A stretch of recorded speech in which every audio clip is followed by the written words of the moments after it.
descomposición pone oscuro el gurú y el aire perdido se llena de metano.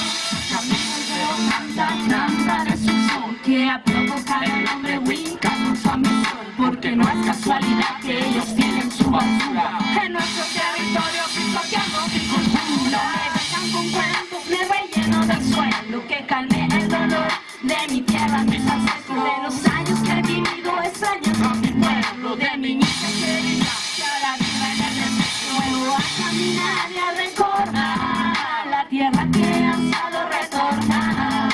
El paisaje ha cambiado, eso es un atentado a la muerte y su legado de lo mucho que ha luchado. Oye, ¿qué queda de tu pureza? Aguas turbias y tristeza, líquidos percolados y pobreza.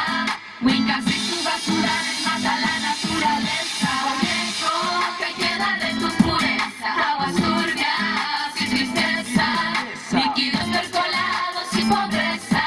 Wiccas y su basura desmata la naturaleza. Seguimos luchando en contra de los basurales, por defender la tierra y sus recursos naturales. Infracciones a los colores, razas, comunidad mapuche, basurero de los Wiccas de Taja. Hoy el pueblo queda su reflejo a pasos del colegio. Colapsa un vertedero, la basura descontrolada trae consigo la plaga, la plata, la arrasa. La vida se depende de grandes economías y los mapuches están viviendo este desperdicio. Aquiles el pulhuichaqueo, víctima de muerte a manos de los Wiccas y sus acciones indecentes. La basura está matando a nuestra gente. 70% de sus basurales los instalaron en territorio mapuche. ¿Qué es lo que está pasando? Mis tierras siguen estando.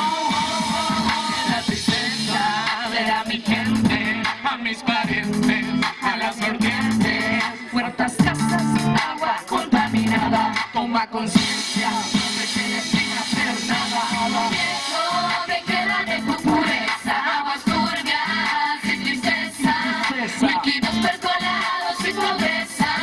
Wiccas y su basura desmata la naturaleza. Viejo, ¿qué queda de tu pureza? Aguas turbias y tristeza, líquidos percolados y pobreza.